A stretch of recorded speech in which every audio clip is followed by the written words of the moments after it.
Dans cet épisode, je vais te parler de comment avoir des conversations plus intéressantes et moins ennuyantes avec les autres. C'est de ça qu'on parle aujourd'hui. Moi, c'est William et je te souhaite la bienvenue au podcast Authentique. Le but de ce podcast, c'est de t'aider à mieux comprendre le monde des rencontres pour te permettre d'avoir la vie amoureuse et sociale que tu mérites. Bonne écoute et n'oublie pas de t'abonner. Aujourd'hui, j'avais envie de parler d'un sujet qui revient souvent quand j'échange avec des membres de ma communauté sur Facebook, la communauté authentique. N'hésite pas à te joindre si ce n'est pas déjà fait. Et aussi quand j'échange avec certains de mes clients privés. Et c'est une crainte. Et cette crainte-là, c'est quoi? C'est la crainte d'être pas assez intéressant en conversation. Et ces personnes-là vont souvent me dire, si je ne sais pas quoi dire en conversation, ça va être malaisant, il va y avoir des blancs en conversation, puis cette personne-là ne va pas être intéressée à moi à cause de ça. Puis c'est en partie vrai. Donc effectivement, si tu améliores tes conversations, tu vas améliorer la connexion que tu vas pouvoir développer avec les autres. Ceci étant dit, je vais te lancer tout de suite dans mon premier conseil. Le premier conseil que je vais te dire sur avoir des conversations plus intéressantes puis moins ennuyantes, c'est pas nécessairement mettre l'emphase sur les sujets de conversation ou les phrases que tu devrais dire. Oui, je crois qu'il y a des meilleurs sujets à aborder, des sujets aussi que tu devrais peut-être moins aborder ou peut-être pas les aborder trop tôt en conversation. Il y a des phrases qui sont intéressantes, il y a des façons de faire qui vont t'amener à avoir des meilleures conversations. Mais je te dirais que la meilleure piste de solution sur avoir du succès en conversation, c'est ce qui suit, c'est mettre l'emphase sur la connexion émotionnelle. Je sais que c'est peut-être évident, ça fait longtemps que tu me suis, mais la plupart des gens oublient ça quand ils sont en conversation. Ce qu'il faut comprendre, c'est que si tu veux qu'une personne soit réceptive à toi, c'est vraiment comme un échange de valeurs, mais cette valeur-là n'est pas tant sur l'information que tu échanges, mais plus sur une espèce d'état d'esprit positif que tu partages puis que tu influences l'autre positivement à avoir du plaisir avec toi en conversation. Donc, si tu veux faire ça, avoir une meilleure connexion émotionnelle, je crois que la première piste que tu devrais faire, ça va être de mettre l'emphase sur vraiment ton propre état d'esprit en premier. Donc, qu'est-ce que ça veut dire? Ça veut dire qu'il faut que tu aies des attentes positives, il faut que toi-même, tu sois heureux avec toi-même et c'est vraiment quelque chose que j'enseigne qui s'appelle la loi du transfert d'état. Ce que ça veut dire, c'est que ton propre état d'esprit a un énorme pouvoir d'influence sur les autres. Donc, qu'est-ce que tu veux faire? Si tu veux te mettre dans l'état d'esprit que tu aimerais que l'autre personne soit. Donc, qu'est-ce que ça veut dire? Ça veut dire que si tu veux qu'une personne soit réceptive, ouverte, curieuse, apprendre à te connaître, il faut que tu développes ça en toi en premier. Parce que si tu es dans une crainte de te faire rejeter, dans une hésitation, c'est ça que tu transmets comme énergie à l'autre personne va avoir un peu une hésitation à te répondre puis une crainte d'échanger avec toi. Donc, c'est vraiment ce travail-là à faire travailler sur toi en premier pour avoir ce pouvoir d'influence-là qui est positif envers l'autre. Puis l'autre personne va lentement s'ouvrir à toi. Il y a des personnes qui vont être plus réceptives dès le départ. Il y en a qui vont moins l'être dès le départ, mais que tu vas lentement amener ce pouvoir d'influence-là, que la personne soit réceptive à toi. Donc ça, c'est vraiment la première piste. Puis c'est le plus gros blocage relié aux conversations, selon moi, c'est justement ça, de croire que soit que tu n'en vaux pas la peine, donc ça ne sera pas intéressant ce que je vais faire, ou je sais déjà qu'elle va me rejeter. Si tu crois ça, la personne va te rejeter, parce que c'est toi-même que tu amènes cette énergie-là.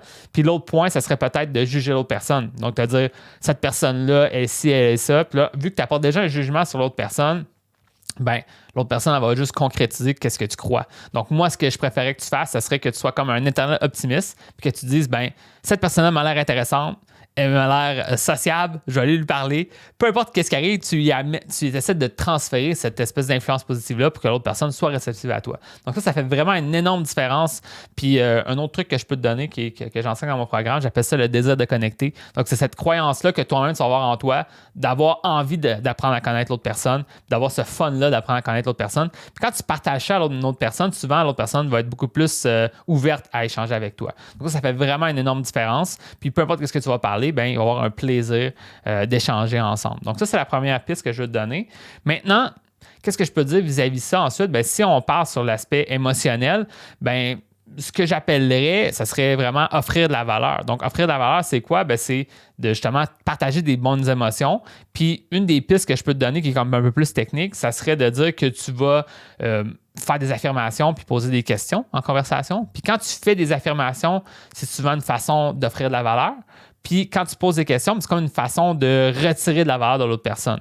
Puis tu sais, l'important en conversation, c'est de comprendre que c'est pas un monologue ni un interrogatoire. Donc, une erreur principale, là, qui est comme une des erreurs fatales que les hommes font en conversation, c'est de poser trop de questions. Puis même les femmes, parfois, le font, là, mais ce que moi, je vois des hommes que j'aide, des fois, ils vont tomber dans ce que j'appelle le mode interrogatoire, donc poser trop de questions. Puis la personne te répond, tu lui poses une question par-dessus, qu'est-ce qu'elle a donné, tu fais juste poser des questions. À un moment donné, la personne va se sentir...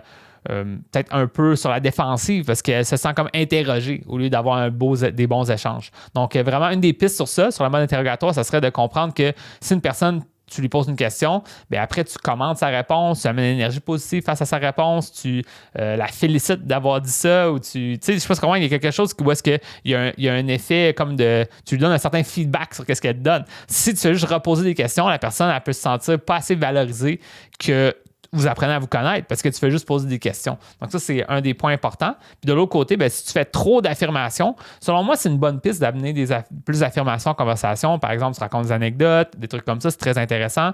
Mais en même temps, si tu fais juste trop parler, bien, l'autre personne ne va pas se sentir que tu la reconnais en conversation. Tu sais, tu parles dans le vide, dans le fond. Donc là, il faut que tu sois capable de toujours un petit peu avoir un peu le pouls de la conversation, voir est-ce que ça l'intéresse de quoi qu'on parle, lui demander son avis sur certaines choses. Puis là, ça fait que la conversation est plus intéressante. Donc ça, c'est vraiment la piste on connecte au niveau émotionnel, puis tu sais, on essaie d'avoir une bonne balance entre les affirmations, les questions, puis on développe ça en conversation. Évidemment, je vais plus en détail dans mon programme, mais je pense que ça donne vraiment une bonne piste vis-à-vis de tout ça. Un autre point qui est super intéressant, relié un peu à la valeur aussi, c'est relié à saisir des perches puis tendre des perches. Donc, qu'est-ce que je veux dire par ça? C'est que parfois, une personne va te tendre une perche. Donc là, elle te donne le terrain pour dire quelque chose. Donc là, elle te pose une question.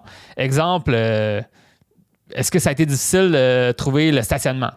Puis tu pourrais juste dire non, c'était facile. Puis là, on passe à autre chose. Mais ça peut être comme quelque chose où est-ce que tu vas pouvoir saisir ce sujet-là pour raconter quelque chose, comme apprécier que la personne s'intéressait à toi, même si c'est un sujet anodin comme trouver le stationnement, tu peux toujours trouver une façon de saisir les perches que les gens t'envoient. Puis des fois, les gens, ben, surtout les hommes, sont des fois un petit peu trop logiques. Donc, ils reçoivent une question, ils répondent logiquement, puis ils passent à autre chose. Mais peut-être que ça peut être une opportunité pour toi de raconter quelque chose, de faire une blague vis-à-vis de tout ça, lui retourner la question ensuite. Tu sais, je peux se comprendre. Donc, il faut vraiment comprendre que quand les gens te tendent des perches, il faut que tu apprécies comme l'effort que l'autre personne a fait à connecter avec toi. Si tu ne la saisis pas bien, cette perche-là, ben, la personne va arrêter de te tendre des perches parce qu'elle voit que ça ne fonctionne pas. Donc, il faut vraiment comme valoriser la personne quand elle te tend des perches. Puis ça, ben, c'est quelque chose qui se travaille évidemment, mais ça, c'est une piste que je voulais te donner sur l'épisode d'aujourd'hui. Puis de l'autre côté, ben, ça serait de vraiment toi-même tendre des perches à l'autre personne.